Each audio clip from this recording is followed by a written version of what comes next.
Magandang umaga.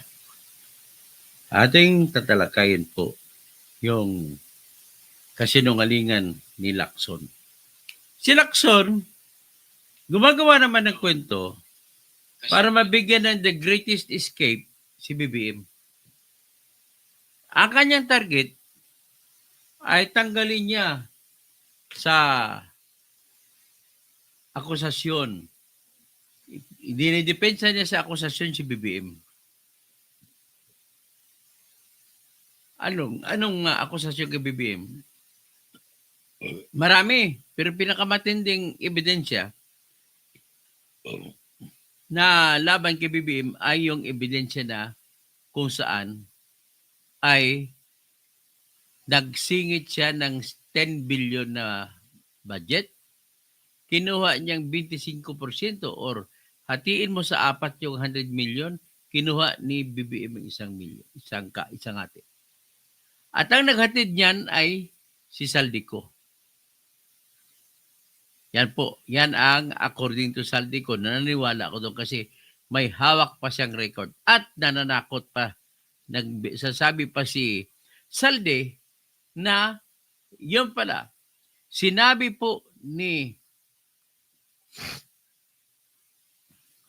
na rin ni Salde niya marami pa siyang mga ebidensya na hawak at ilalabas niya in due time. So ngayon, tandaan niyo yung unang ginagawa na magandang umaga din. Ang ginagawa nila, dati, walang ebidensya daw sila laban kay Saldico. Ngayon, nung nagsalita si Saldico, bigla sila nagka-ebidensya laban kay Saldico.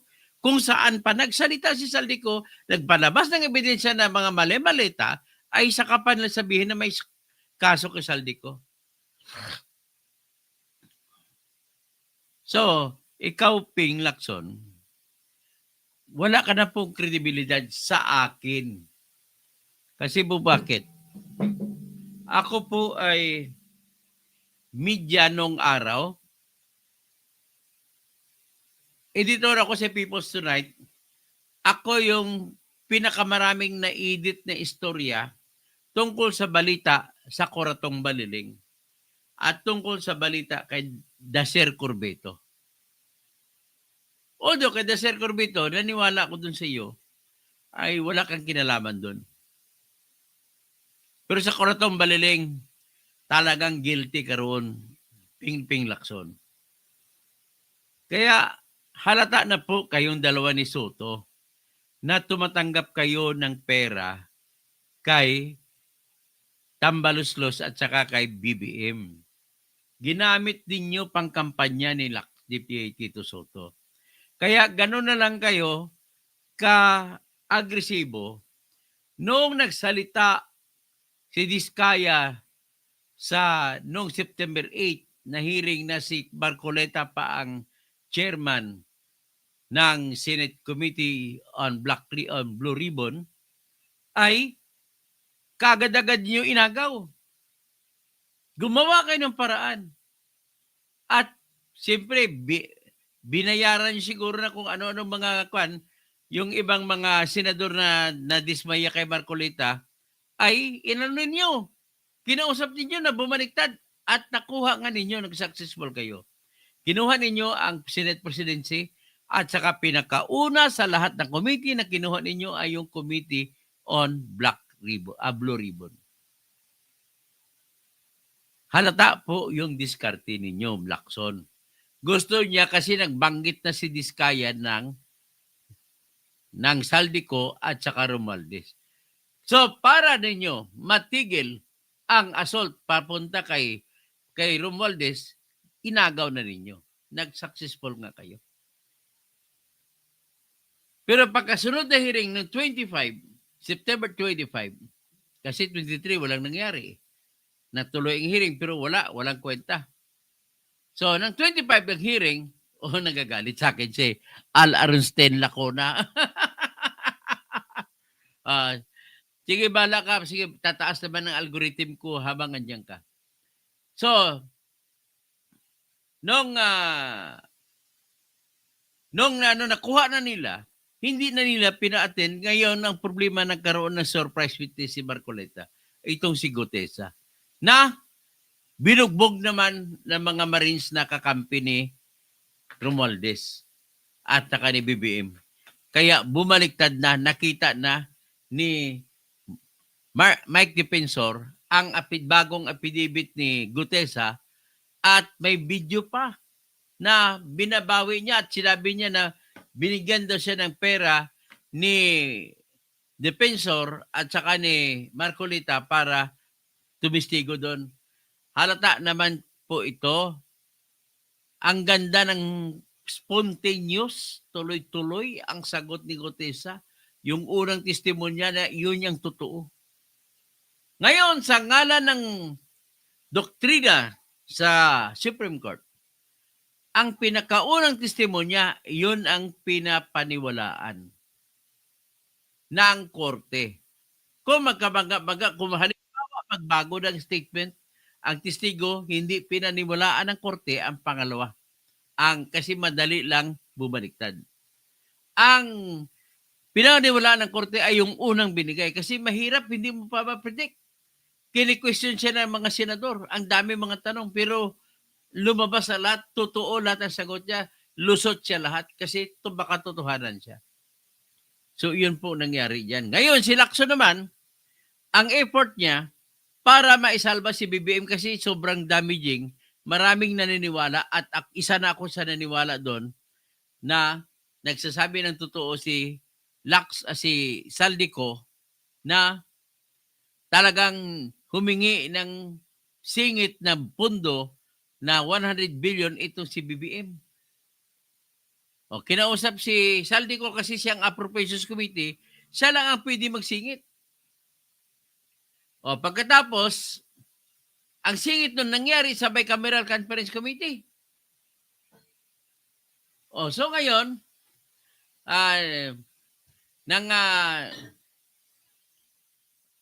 yan. Hello. I go home because my school is done. School is done. Okay. Sana ba ako? Ito ang problema ni Lacson. Kasi nga ang lakas po ng integridad ng sinasabi ni Saldico kasi kasama siya sa sindikato. Kaya mataas ang paniniwala sa kanya kung anong ginawa. At sa batas ng Res Inter Alios Acta, kapag napatunayan ng sindikato, ang salita ng sino man sa sindikato ay tatalab laban sa sinumang member ng Senado, ng sindikato. So, member ng sindikato, si BBM, si Saldico, at saka si Romualdez, tatlo sila. So, kung magsalita si Saldico, hagip totoo ito lahat laban kay BBM, laban kay Romualdez. Yan pong tinatawag na Res Inter Alios Acta. Si Lacuna, hindi mo alam yun, So, dahil ganon, ang mission ngayon ni Lacson ay isalba si BBM. Ngayon, gumawa siya ng kwento. Kunwari, nakausap niya si Bernardo. Sabi ni Bernardo, ba't naman maniwala ka completely kay Bernardo?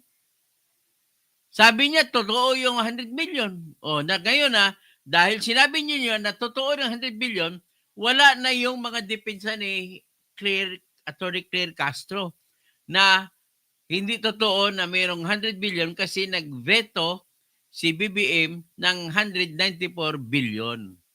Hoy, kabubuhan niya ng 194 billion Ito yon ang katotohanan. I-download ko kaya para maipakita ko sa inyo. Ang nabeto lang po ay 26 trillion para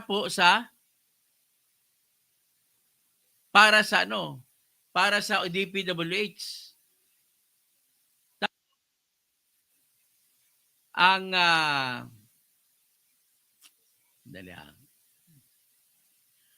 para sa unprogrammed appropriation ay 168 billion. Na hindi naman yun ang program. Sabihin, 26 billion lang ang binito sa DPWH. 100 billion pinapasok.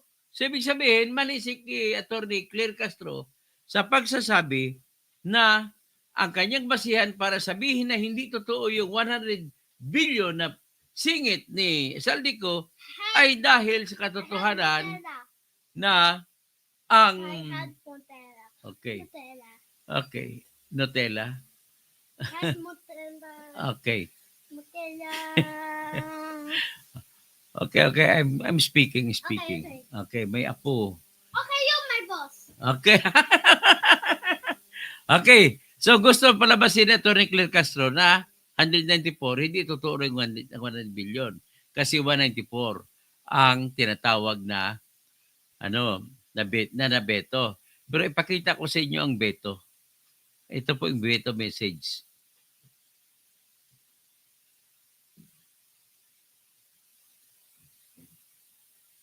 Ito ang pangalawang katibayan laban sa kasinungalingan. He called me, I'm his boss. You're my boss. Relax lang. Okay? Pagin tubig.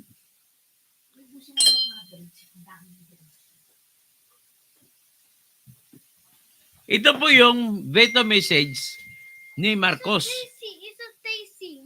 Yes. So, veto message, nakalagay, anong direct veto? O yan o. Sorry. Ang unang binito ay yung DPWH. Ayan. Anong nangyari, Bito? 26 billion, 65 million, 700,000. So, mali ka, Claire Castro. Sabi mo 194 billion, kaya hindi pwede nahingi si BBM ng 100 billion. O ito yung binito, 26 lang. At ang binito niya, according to Lacson, ay 1 billion lamang ang naibito or na-disapprove ni BBM doon sa 100 billion. O, ngayon tingnan natin, ano pa bang ibang nabito? Kasi 194 lahat eh. Ito po, palitin natin. Unprogrammed appropriations ang nabito na iba ay 168 billion. O, nakita nyo, 168 billion. 240 billion, 648. This is unprogrammed appropriation. Ibig sabihin, walang pundo. O, hindi ni-approve, walang pundo na nga, hindi ni-approve pa. So, yan po ang katibayan na si Castro din ay nagsisinungaling. Okay? Wait.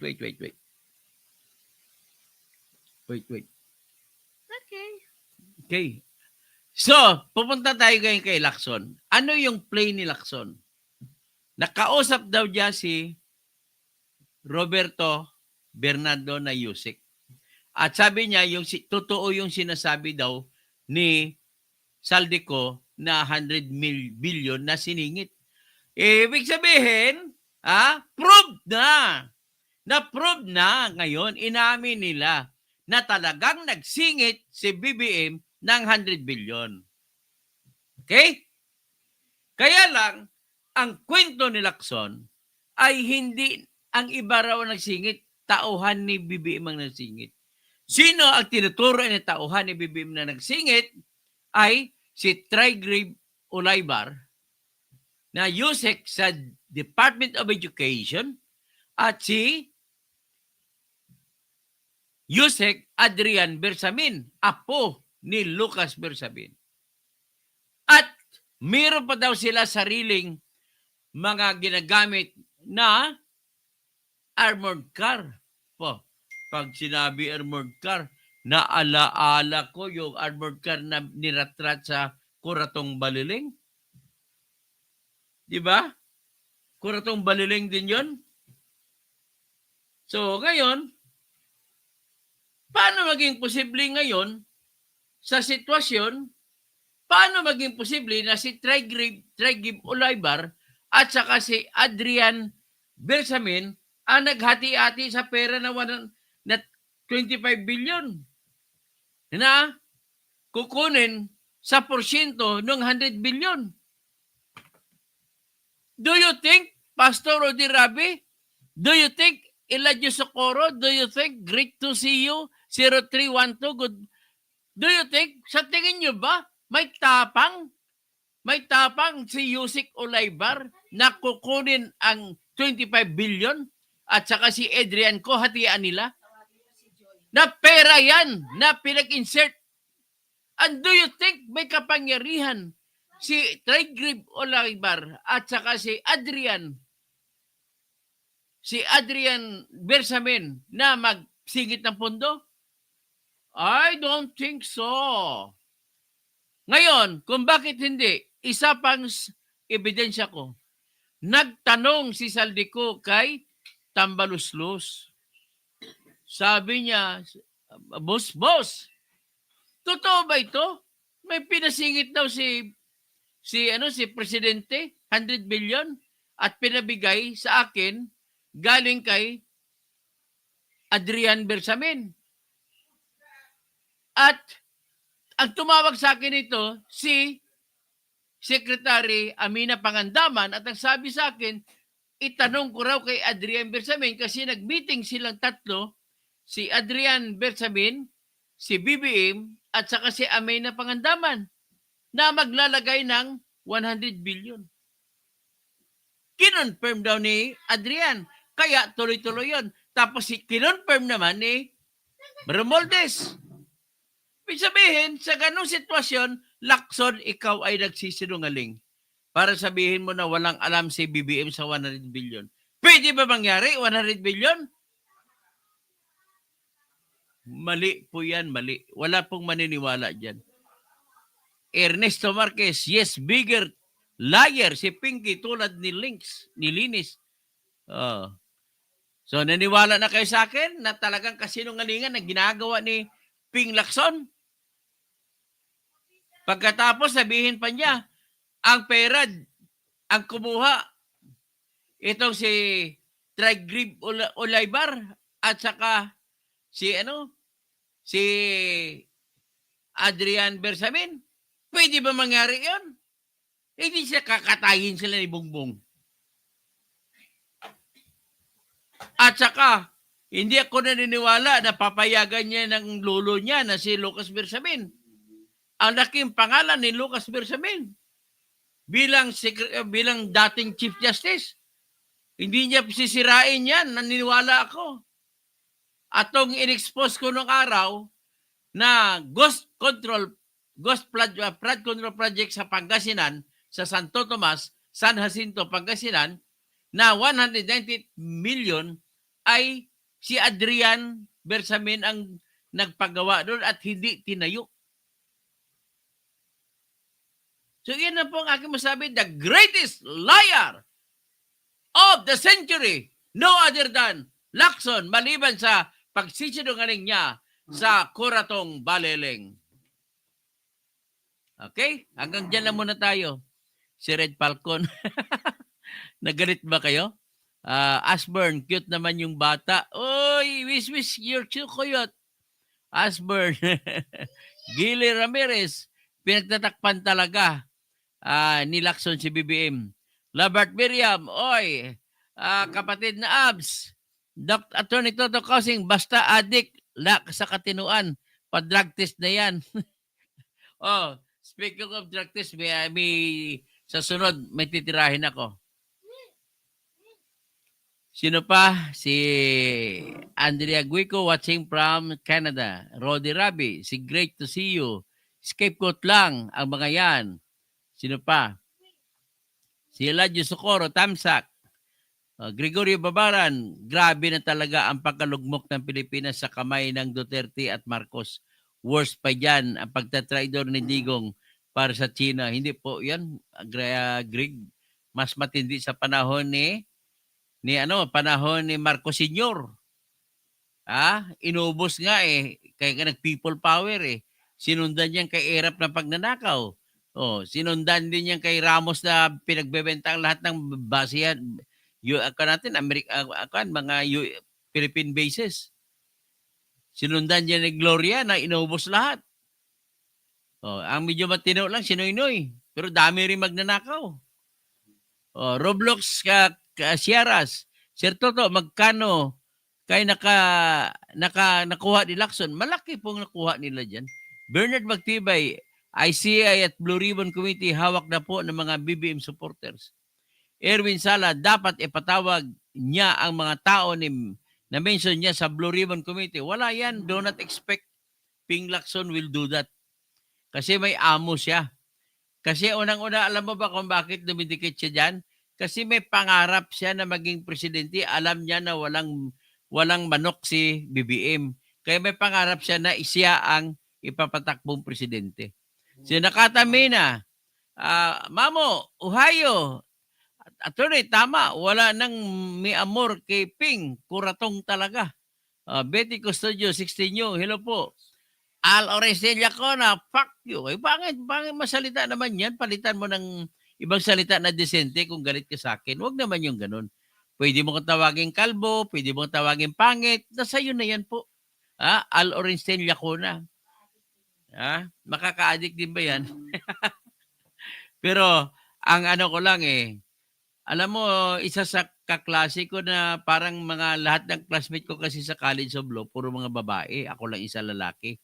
Ang isa doon sa kaklase ko na babae, si Attorney Sugar Carbero. Magandang babae siya. Ang naasawa niya ay Llacuna, Attorney Llacuna. So dapat sana, yung apelido mong Llacuna, Al Aronsin Llacuna, ipaimbuyog mo na magalang kayo sa tao. Kasi unang-una, yung galit mo dyan sa akin, wala po kayong basihan para sabihin na mali ako. Ikaw po yung mali. Kahit natanggalan ako ng license, hindi nawala yung utak ko sa pagka-abogado. Tandaan mo po yan, Marjorie Gintirola, Jerry Igames, ang pinakamahirap mabuhay ay ang pagtatakip sa katotohanan. Lalabas at lalabas. Siyempre, parang usok yan, lumalabas. Raul Pareha Zabanta, ina-idol kita dati. Bakit nag-transform ka na sa pagiging mima?